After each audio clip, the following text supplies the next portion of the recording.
So you've obviously got a great idea of your physiology, and I know, starting out in the sport, because you're kind of like a pretty big guy, and you what, 6'8"? Yeah. And Yeah. what do you weigh these days? I'm about 102 kilos right now. So like 228 pounds or something. So are you one of the sort of fairly light at the moment for what you have been in your past career? Yeah. Well, when I was in the eight, I used to always be like 240, 245. I'd even like start the year sometimes at like 250. And so that would be like 105, 106 kilos, like 108 kilos, even like in the off season. And now the heaviest I'll ever be is like 104 kilos and like down around 102 or like even lighter, like a handful of times I've been close to 100. But that's just like, if I get to 100, I think then I'm not eating enough for the training. So, that's part of I think that's like part of the adaptation of the programs in the boat, right? Like when you're doing, 5x2K in an 8 year versus like 30K in a pair, you're just burning calories left, right, and center when you're out there in a pair for that long. Like it's, yeah. Oh wow. One of the things that I found striking about you is this family history you've got in the sport, stretching back generations. Yeah. Almost like you were meant to row. Yeah, I know. I think I'm a fifth generation rower in my family, which is kind of crazy. Insane. That's insane. Talk us Yeah. through some of that history, Conlin. Well, geez, I don't know it well enough, really. Okay. For starters, my mom, she was one of the first female rowers in Brockville, Ontario, and she rowed the pair with her twin sister, and their other sister Mary rowed there as well. So they were like pioneers of women's rowing in Canada in the 70s, and that's really cool because being a woman in sport at that time, like you would be subject to like a lot of difficulty, right? Like being a pioneer in a sport. Yeah, and yeah. That's first really cool. time in the Olympics in '76, really, women, and they were only rowing 1,000 meters then. So real pioneer. Yeah, that's wild. And she would have had. She's from a family of 9, so wow. Her brothers were there as well, and my dad's from a family of 9 as well. So I have something like 34 aunts and uncles and over 50 first cousins. But yeah, Christmas is wild. But so then, a lot of my uncles rowed as well. Then my grandfather rowed, and my great grandfather rowed as well too for a little bit. Not like not racing internationally or anything like that, but just rowed at clubs, and I think loved the sport and enjoyed it. And there's like a great history there in my small hometown in the middle of nowhere, Ontario, on the St. Lawrence River. There's like really, really well kept boathouse that's just had families that have cared about the sport and love the access to the river and love being out there on the water for a long time. And I'm like really fortunate to be a part of all that. Obviously, it's awesome. And like really what I want to do is just help other people have access to the sport of rowing as well too. Like I really think that it's so amazing how much like fresh water we have available in Canada, and how many great like waterways and boat clubs there are. And like we're a very large country, and it would be like amazing to just have a lot of people in this country have availability to get out in a rowing shell in the summer. Oh wow, that's a really fantastic wish to have. You were scouted at a sort of relatively young age by the University of Washington. Yeah. Well, I mean, I went to Junior Worlds when I was 15, and then as soon as I was 15. Like, right, yeah, it was my grade 10 year. Then I went to Junior Worlds in Amsterdam, raced on the Bosban in the Cox 4, and I was racing under 23s when I still had junior eligibility, actually. But as soon as I was old enough, University of Washington was talking to me, and Callahan and McGee, they flew to Brockville and came and visited me, and that sounds like a big deal. It was a huge deal. Yeah, it was really huge to me. Yeah, it was pretty amazing. Yeah. Were you like being sought after by other coaches or other programs, or was it just Washington? I mean, what was the level of interest in you at that age? I went on official visits to Cal and Washington on the West Coast. And then I was also looking at Syracuse and like talking to a few of the Boston schools. But I kind of knew like right away I wanted to go to Washington though. So why was that? Well, a big part of it was it's so weird the things that make you want to go to a place. But I remember the Rowing News magazine at the time. They had this like big article, and it was the Washington system. And on the cover of the magazine was this guy, Rob Gibson, who I would row with in the Canadian 8 in 2012. And he was from Kingston, Ontario, just kind of 45 minutes down the highway from my hometown. And I just thought, this is so cool. There's like a few Canadian guys at this school already, and they're doing really well. Like they're competing for national championships. And then like as soon as I went to the school and visited, the athletic facilities are amazing. Are they? It's a whole nother level in the US, like how much money they put into their athletic facilities. It's all on like the whole athletic department kind of rides the coattails of the football team. Obviously, like they generate the revenue, and the basketball team's self-sufficient as well. But at Washington, the rowing team's actually self-sufficient just on donor support.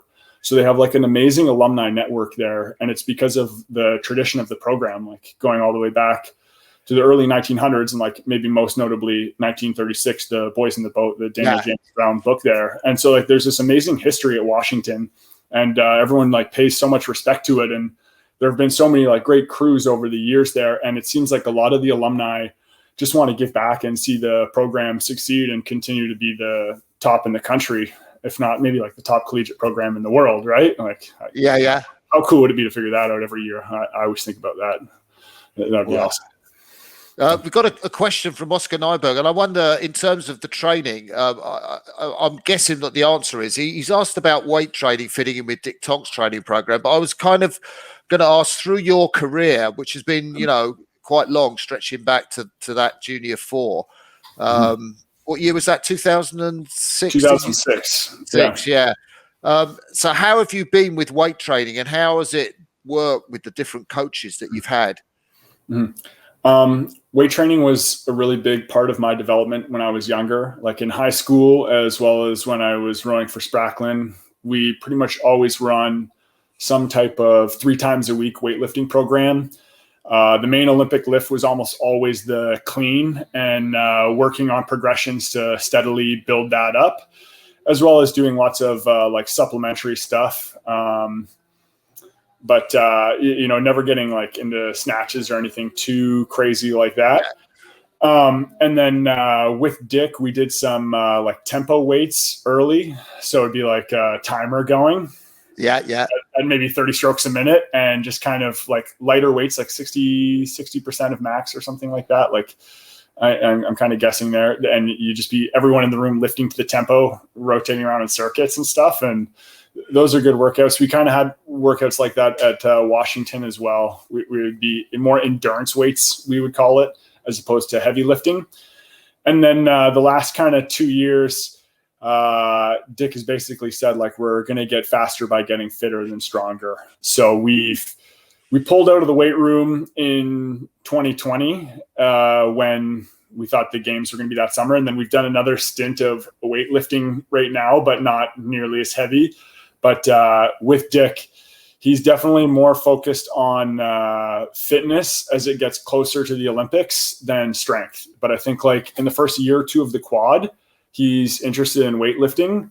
But once it kind of gets to, the qualifying year, the Olympic year, I think he's pretty focused on fitness. But I also think Dick is like watching his crews really closely and willing to adapt his programs to like whatever he sees. Like you still have to row a ton of mileage, but like he'll be I guess he pulls out old training programs and is like, okay, maybe I got to like get these guys kind of on a program more like what Waddell used to do instead of like what the Kiwi pair used to do, or, and so he's always shifting to try to figure out what's best for the crew he's coaching at the time, as like, all coaches should be doing. Right.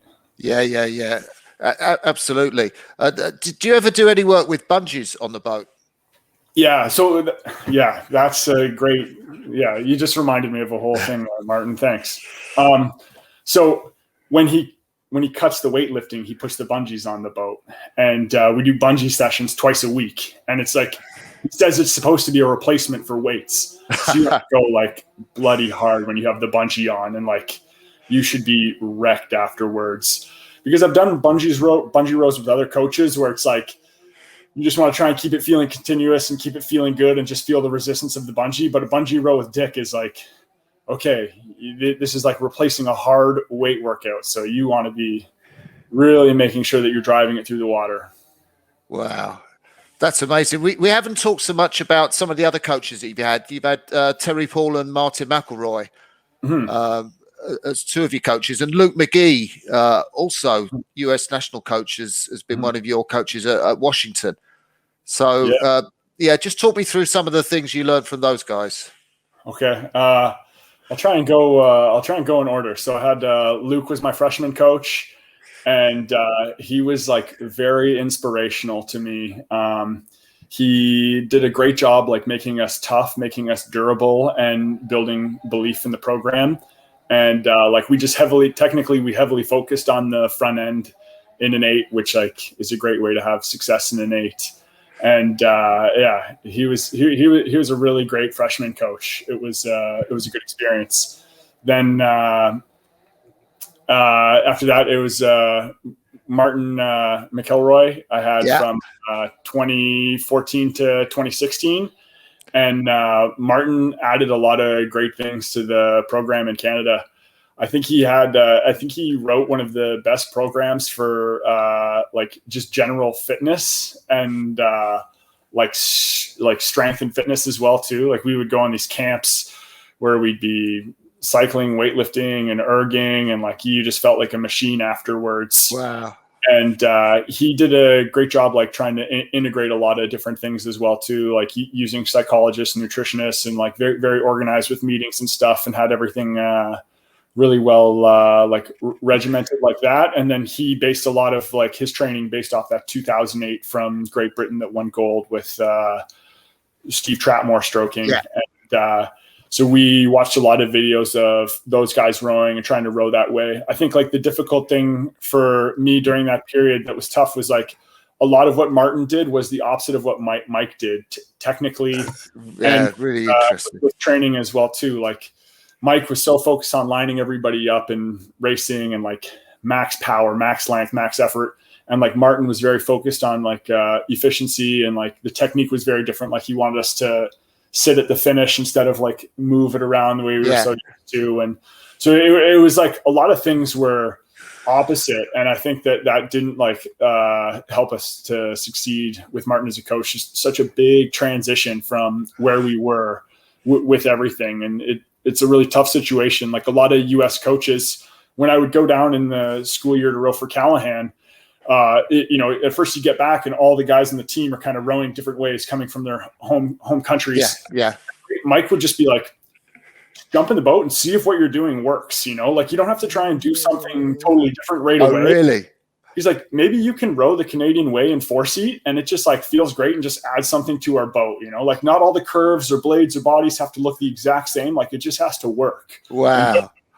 And so like, I love that attitude for collegiate rowing. Like, there's room for a little essence here, like a little magic. And like, you add that Canadian flow to the boat and see if it goes. And like, if it's not working, like we'll figure it out and we'll see what changes we have to make to get you going forward. And it was that kind of like flexibility that really like led to some really fast crews just kind of happening out of, not out of nowhere, but just like happening, just being set free kind of. So yeah, it's good. Well, what was the best crew you were at UW then?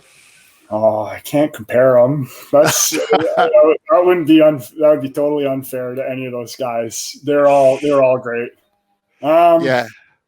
Oh yeah, I don't know. I mean, yeah, the first like V8 win in 2011 was obviously like your first win's super special, but then the very last one in 2013 was awesome too. And getting to race the Grand Challenge Cup that year was like a special moment when we raced the Polish 8 that was at the Olympics, and we beat them. And then we got to race the British 8 that went on to be world champions, and we only lost to them by 3 or 4 seconds. As a bunch of, college kids going for it. So that's memorable. Like, yeah, those are highlights. Yeah, I mean, I'm just thinking, I've read somewhere that, what you're going to be doing in 10 years' time, and the answer was, I'm going to be training for the 2024 Olympics. I mean, you can't be thinking of retirement even just after the Tokyo Games, I'm guessing. Are you asking me what I'm doing in 10 years' time from now, or no? 2031, where's the world that year? I see that Queensland have put a bid in for the 2032 Olympics, if that interests you. Have they? Yeah, well, I was reading this morning, they were looking to a feasibility study for the IOC. Wow. It's tough to know. This past year's had more uncertainty than I ever could have imagined in the sport. And it just always seemed in my whole life like if one thing was for sure, it was that the Olympics were happening every 4 years. And boy, does that change your perspective a lot, right? And yeah. I think it has for a lot of people. So we'll see. I don't know. I also think like it's not a great call to be heading into a games like saying that you're going to retire after, because I think you're looking to the end then. Like, I think you should just be focused on trying to be as good as you can every single day, and not like, as soon as this race is over, I'm hanging up the oar, Like I think it's better to just get in a space where you can keep going for forever and just try and operate like that. And then, you'll kind of know when it's time to, but you don't have to like have it preset necessarily. Yeah. Do you know what you'd do if you weren't rowing, Conlin? I mean, like, what do you have days off? Does Dick Tonks give you days off these we get training program? We get Sundays right now, and those are nice days. But I'm not I'm not very productive on my Sundays though. No, I don't necessarily know exactly what I want to do. Like, part of me wants to stay involved in sport because it's given me so many opportunities, and I've got to see so much of the world, and row with so many great people and meet so many great people. And I feel like it would be a shame to not like stay a part of it and stay connected to it and try and help create those experiences and opportunities for other people. But also part of me wants to like test the soft skills that every rower develops by being a part of all of these things, right. They're in a totally different sector and industry. So I might try and get involved in business in some way, shape, or form. And I might go back to school even too at some point, but I don't know. We'll see what happens, Martin. Wow. It's tough to know right now. I've got a couple of questions just to finish off with. One's about Canadian rowing. It's been, we've talked about the highs that you were involved with Mike Scracklin, Olympic medals and so on. And it seems that Canadian men's sweep rowing, at least, is sort of is more a lower note now. Is there any sort of hope for the future, do you think, or is there any reason why that's happened to the Canadian sweep program? Yeah, I think there's a lot of hope for it. I think there's a lot of good things potentially coming down the pipeline. I think there's a lot of good young rowers coming up as well too. I think that it's been turbulent times for a lot of people, and that's no one in particular's fault. But like I mentioned, like, it's very difficult when there's been 4 head national coaches over the last 8 years or so. Or 10 years, I guess. That makes it really difficult to have a consistent run program and have something that like people are working towards. But I think there's a lot of good things coming, hopefully in the very near future. So touch wood. Yeah, touch wood for sure. And finally, what is your target for the 2021 Olympics? Yeah, I want to be on the podium again. Absolutely. Like that's the place you want to be. And I'm doing everything I can to put myself in that position. So, I think that like my partner, Kai, he's been so solid, and he's done such a great job, like over the last 2 years, managing all of this and being just like a very selfless training partner. So I think that like we're getting to the point now where like I'm really excited to race, to see all the work that we've put in, come through. So yeah. That's been fantastic. You've been an absolutely amazing, fantastic guest. I could go on talking to you for ages because I haven't talked to you about single sculling or the effort in the double scull yet in 2017. Well, I'd love to hear stories of, you when you were rowing for Spracklin, and I know you tried sculling for a bit too, and I think you had similar success to me in it, and then you found yourself again. I feel like we have some pathways there where we had the similar experiences, right? So yeah, definitely. Well, maybe if we get over there to World Cup, and which I don't know if that's going to happen, we can have a chat then. That'd be great. Conlin, you've been fantastic. We're going to end the live part of this interview now. Thanks very much, everyone, for watching, and see you guys, and tune in again to Crossy's Corner. Thanks, everyone.